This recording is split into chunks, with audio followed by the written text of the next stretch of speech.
हरे कृष्णा, राधे राधे। परम पूज्य श्री देवादास जी महाराज द्वारा प्रवचन भाव पुष्पांजलि गोपी गीत की। आज छठा श्लोक गोपी गीत का। ब्रज जनातिहन वीर योषिताम निज जना स्मया ध्वाव संस्मिता भज सखे भवत किंकरी स्मनो जललुराहनन चारु दर्शया। मेरी सखी ने जो कहा है ठीक है, लेकिन महाराज इसके आगे की बात मुझसे सुन लीजिए, क्योंकि यह बात अधूरी रह गई थी।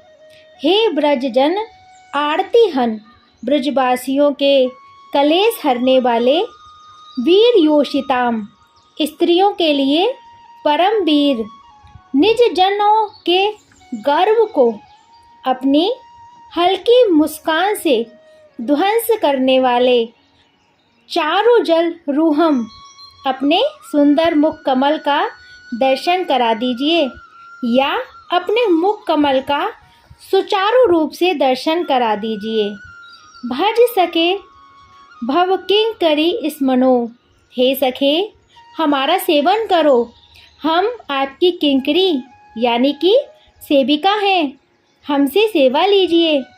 यह शाब्दिक अर्थ हुआ। आगे भावार्थ है। गोपियाँ कह रही हैं कि हे प्रभु, आप ब्रज जनों की आर्त दुख कलेश अलाए बलाएं हनन करने वाले हो। तो ये ब्रजजन कौन है? जो ब्रज क्षेत्र में जन्मे हैं वही ब्रजजन हैं।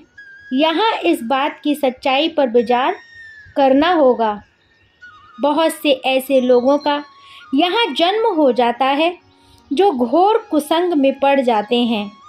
जन्म तो ब्रज 84 कोस क्षेत्र में और कार्य अत्यंत गंदे कार्य, व्यापार, तमोगुणी आचार विचार, मांसाहार, मदपान।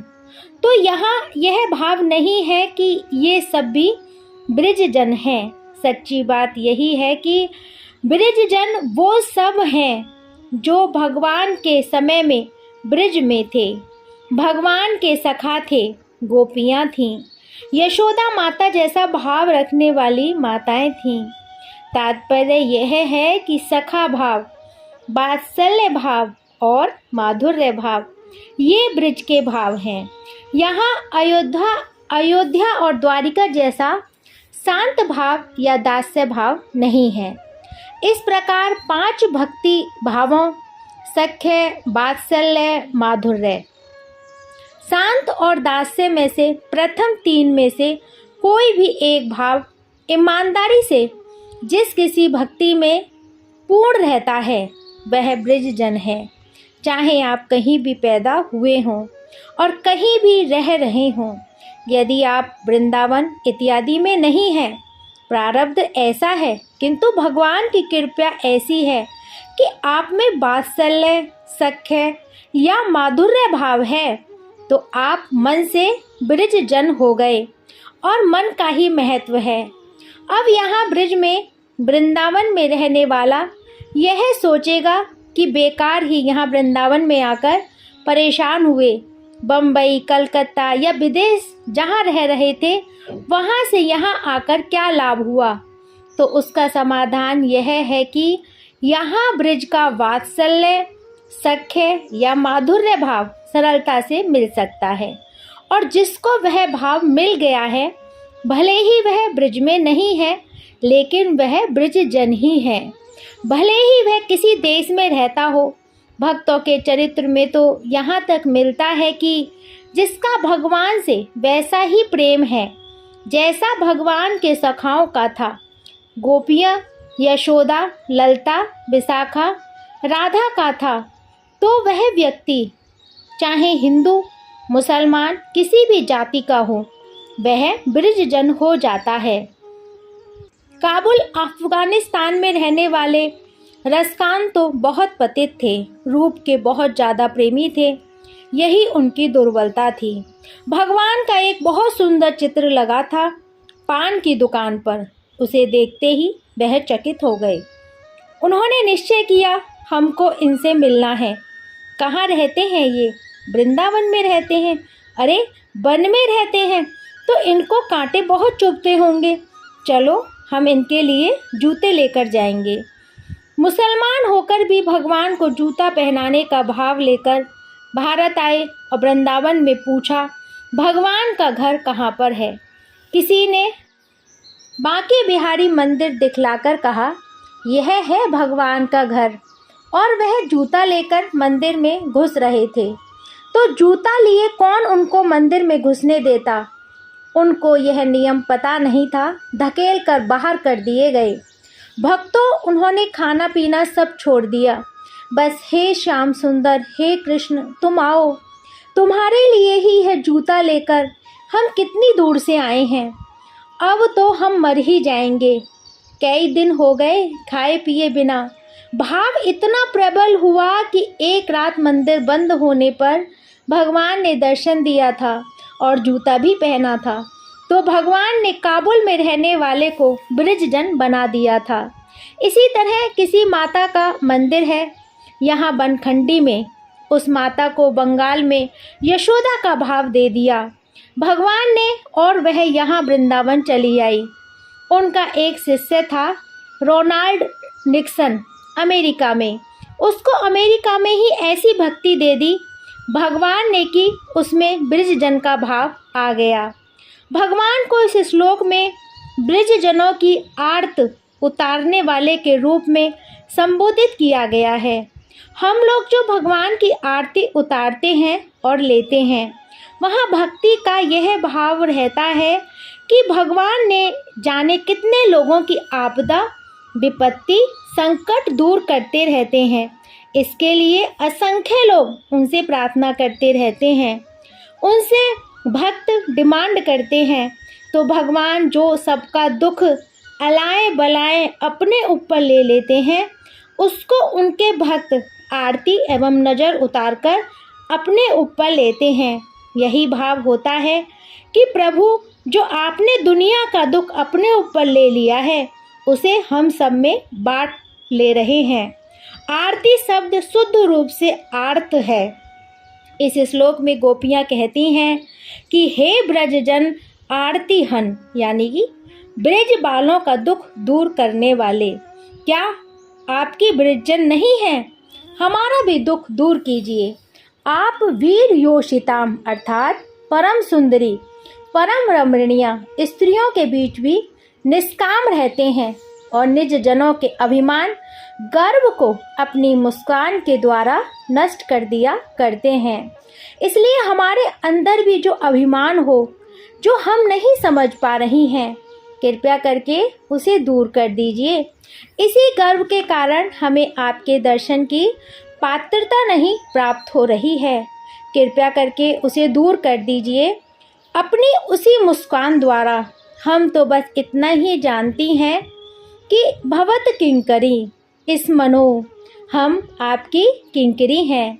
योषिताम वीर, यानी स्त्रियों में वीर का सरल सा मतलब यह है कि स्त्रियों के प्रति जो कमजोरी पुरुषों में होती है, वह आप में नहीं है।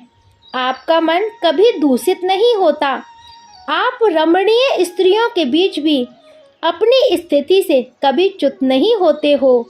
भगवान के सच्चे शिष्य अर्जुन भी उर्वशी के सामने नहीं डिगे थे। वह भी योषिताम वीर थे। किंकरी, जिसके मन में सदा यह भाव रहता है किम करोमि, अर्थात प्रभु के मुखारविंद की ओर देखती रहती हैं और सोचती रहती हैं, इस समय प्रभु के मन में क्या इच्छा हो रही होगी। आज्ञा देने से पहले ही वह कार्य पूरा हो जाना चाहिए। किम करोमि का अर्थ है क्या करूं, कौन सी सेवा प्रभु को संतुष्ट करेगी, प्रभु को सुखी करेगी। जिसके अंदर ऐसी भावना निरंतर रहती है, वही किंकर या किंकरी हो सकता है। भज सखे, एक बात और है प्रभु, आप हमारे सखा हैं। अब यह माधुर्य भाव आ गया। अभी तक किंकरी कह रही थी जिसमें दास्य भाव था। यह भज शब्द का अर्थ भजन करना नहीं है। भगवान ने गीता जी के 4 अध्याय के 11वें श्लोक में कहा है, ये यथा माम प्रपद्यन्ते, अर्थात जो मेरी शरण में जिस प्रकार से आते हैं मैं उनका वैसा ही भजन करता हूँ। इसका मतलब यह हुआ कि जो जिस मात्रा में मुझे याद करता है मैं भी उसको वैसे ही याद करता हूँ। किंतु भक्तों के लिए भजन का तात्पर्य सेवा है और भगवान के लिए भज का तात्पर्य है कृपा करना। तो यहाँ गोपियाँ कह रही हैं भज सके भवत, अर्थात प्रभु आप हमारा भजन करें, यानी कृपया करें हम पर। और एक स्थिति यह भी होती है कि भक्त भजन नहीं करता, भगवान ही भजन करते हैं। माला जपियो ना कर जपियो, नाम सुमिरयो राम, सुमिरन मेरो हरि करे, मैं पावा विश्राम। संत दादू सा इतने ऊंचे संत हो गए थे कि भगवान ही उनका भजन करते थे। जग जप राम, राम जप जेहि, तुलसीदास जी ने लिखा है। दुनिया राम जी का भजन करती है लेकिन राम जी भरत जी का भजन करते हैं। तो गोपियाँ यहाँ कह रही हैं प्रभु हम आपके लिए कितनी आतुर हो रही हैं, कितनी व्याकुल हो रही हैं, आप तो सर्वज्ञ हैं। आप तो उसी प्रकार से कृपा पूर्वक भक्त को स्मरण करते हैं जैसा भक्त आपको करता है। आप भक्त से वैसा ही व्यवहार करते हैं जैसा भक्त आपके साथ करता है। तो थोड़ी तो हम पर कृपया कर दीजिए, थोड़ा आप भी हमारा स्मरण कर लीजिए, क्योंकि हम तो निरंतर आपको ही समर्पित हैं। किंकरी स्मनो, हम सब आपकी किंकरी जो हैं, इसलिए आप पर हम यह अधिकार रखते हैं। जल रूहाननम चारु दर्शये, जल रूह माने कमल, आनन माने मुख, चारु माने सुंदर। हे प्रभु आपका जो सुंदर मुखारविंद है उसका हमें दर्शन करा दीजिए, क्योंकि हम आपकी किंकरी हैं जो सदा स्वामी के मुख की ओर देखती रहती हैं कि कब सेवा का संकेत मिले और कब मैं सेवा करूं। तो महाराज अपना मुखारविंद तो देखिए, तभी तो हम सेवा करेंगे। गोपियों के अंदर कितना उच्च कोटि का भाव है कि भगवान उनकी वाणी को सुनने के लिए बहुत सावधानी से कहीं छिपकर बैठे हैं। और कई गोपियों को ऐसा अनुभव हो रहा है कि कन्हैया हमारे शब्द सुन रहा है, इसलिए अपने मन के भाव को आज प्रकट करके बता देती हैं। पहले गोपी ने कहा था सिरसी देहिना श्री कर ग्रहम, अर्थात जिस हाथ से लक्ष्मी जी का हाथ पकड़ते हो वह हमारे सिर पर रख दो। तो दूसरी सखी ने कहा कि कन्हैया ऐसा ना करना कि सिर पर पीछे से हाथ रखकर चले जाओ, आगे की बात भी सुनो। जल रूहाननम चारु दर्शये, अपने सुंदर मुख कमल का हमें दर्शन दीजिए। अब आगे के श्लोक में गोपी क्या कहती है वो हम सब कल श्रवण करेंगे। जब तक के लिए हरे कृष्णा, राधे राधे।